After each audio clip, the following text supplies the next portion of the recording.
সবচেয়ে বৃষ্টিপাত যদি আমরা বলি 1450 মিলিমিটার বৃষ্টি হয়েছে।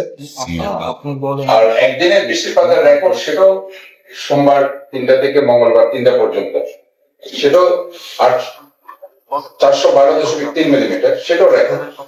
কাজে ওভারঅল সব মিলে আমি যেটা মহান রব্বুল আলামিনের দরবারে শুকরিয়া আদায় করছি, এত পানি চট্টগ্রাম শহর ধারণ করতে পেরেছে, চট্টগ্রাম শহর ধারণ করতে পেরেছে এবং চট্টগ্রাম শহরে জনজীবন বিপর্যস্ত হয়ে যায়।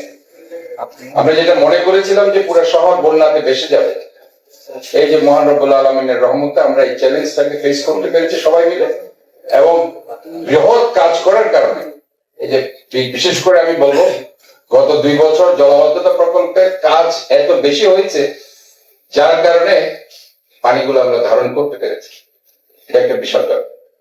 হ্যাঁ, তবে কিছু কিছু জায়গায় আমাদের কাজ করতে হবে, সেগুলো আমরা বারবার বলেছি যে আমাদের 70 ভাগ কাজ হয়েছে, 30 ভাগ কাজ এখনো বাকি আছে।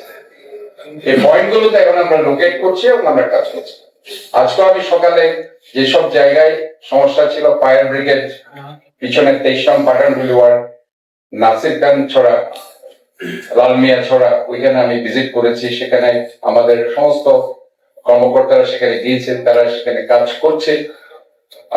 এখন আমি গিয়েছিলাম শমশেরপাড়া, যেখানে পানি চানগাঁও, তারপর 3 নং ওয়ার্ড হাজিপাড়া, হাজিপুর, সেখানে উত্তরাখালের এই যে অনেক ময়লা সেগুলো উঠানো হচ্ছে, যার কারণে সেখানে পানি ড্রেন আপ হয়ে যাচ্ছে।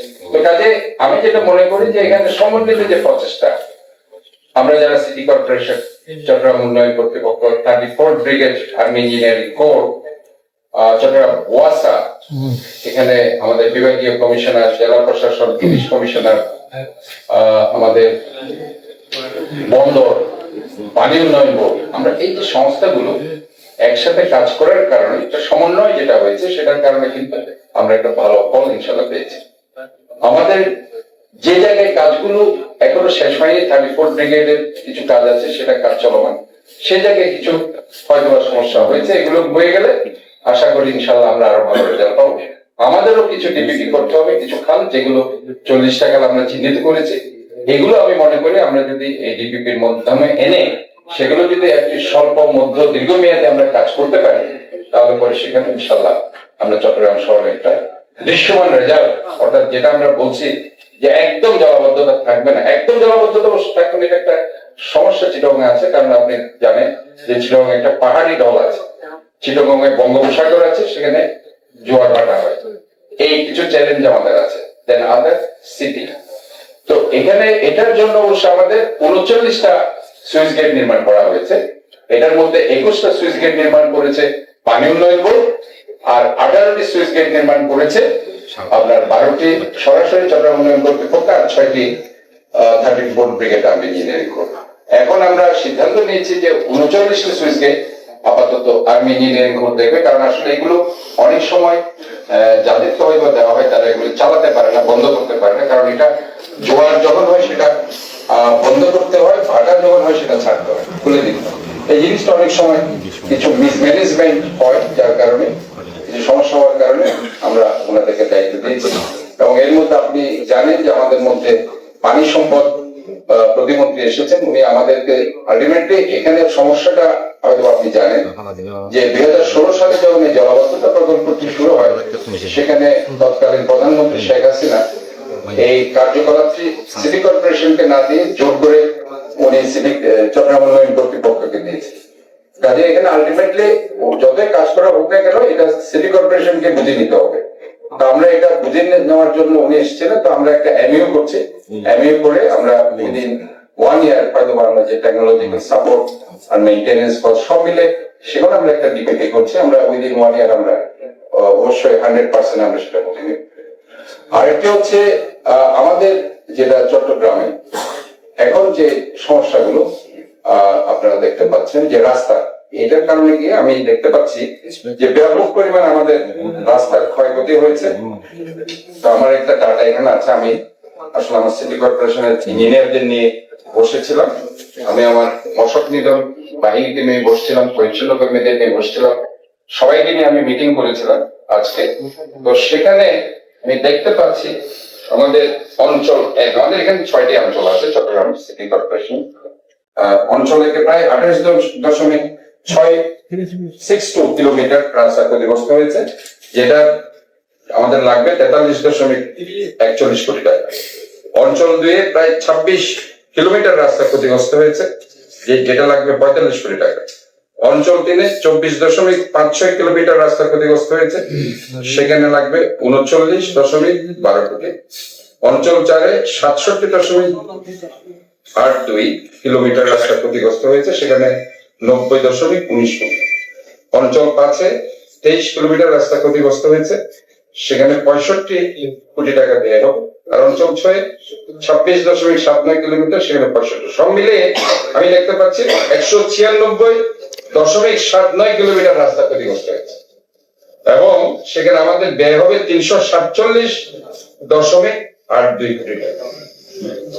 হিউজ 347 কোটি টাকার মতো শুধু রাস্তা ক্ষতিগ্রস্ত হয়েছে।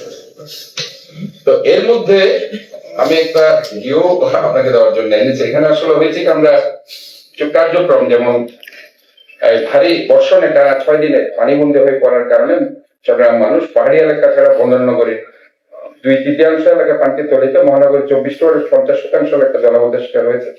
এদের 2000 অধিক বসতঘর, 50টির বেশি শিক্ষা প্রতিষ্ঠান, অনেক ধর্মীয় প্রতিষ্ঠান ক্ষতিগ্রস্ত হয়েছে। এটার জন্য আমরা কিছু অনুদান আমরা চেয়েছি। আর আমরা ইতিমধ্যে যে ত্রাণ সহায়তা গুলো আমরা দিয়েছি, সেটি হচ্ছে আমরা আপনাদের ডিসি অফিস থেকে টোটাল 140 টন চাল বরাদ্দ পেয়েছি। 40 টন চাল ইতিমধ্যে বিতরণ করা হয়েছে। এখানে এমনও আছে যে আমরা এখানে দিচ্ছি, হয়তো সেখানে রেকর্ড আমি মানে নেই, বাট আমার কাছে আছে। আমি বিভিন্ন ওয়ার্ডে, যেমন এখন আপনার আসলাম চৌধুরীর যে সংসদীয় আসন, যেটা আপনারা ধরেন নেই, ওইখানে আবার এরা আমার থেকে 4 টন নিয়ে গেল, 9-10 বার করছে, কিন্তু কিন্তু সংসদীয় আসন ওটা যাই হোক, আমি দিচ্ছি। আমি এটাই বলছি যে ওইখানে আমরা আবার বিভক্তি করছি না, মানে যারাই চাচ্ছে, যারা ডিমান্ড দিচ্ছে তাদেরকে আমরা দিচ্ছি। আমরা চাই যে আমাদের আসলে মহান রব্বুল আলামিন এটাই বলছে, রহমত, যে পরিমাণ ডিমান্ড আসার কথা ওইরকম আসছে না। তার অর্থ কি? মানুষ ভালো আছে। আমি এটাই বুঝাতে চাচ্ছি। আমি মনে করছিলাম আরো বেশি ডিমান্ড আসবে, আমরা এটার জন্য প্রস্তুতি নিয়ে রেখেছিলাম।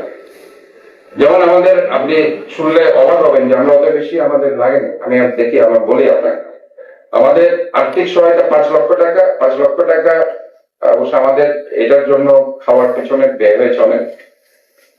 বিশেষ করে আমাদের প্রায় 20 থেকে 25টা আশ্রয় কেন্দ্র ছিল, চট্টগ্রাম জেলা প্রশাসন এবং আমরা মিলে এই আশ্রয় কেন্দ্রগুলো আমরা চালু করেছিলাম। আর সিটি কর্পোরেশনের ফান্ড থেকে 6 জুলাই 2026 থেকে 13 জুলাই 2026 তারিখ পর্যন্ত প্রতিদিন দুপুর রাতের 2 বেলার খাওয়া মিলে 8,815 প্যাকেট রান্না করা খাবার বিতরণ করা হয়েছে, যেখানে চিকেন বিরিয়ানি ছিল, চিকেন খিচুড়ি, পানি।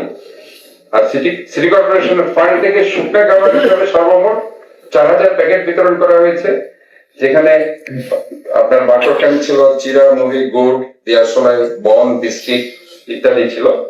আর আমার ব্যক্তিগত ফান্ড থেকে সেটা 5000 প্যাকেট শুকনো খাবার বিতরণ করা হয়েছে।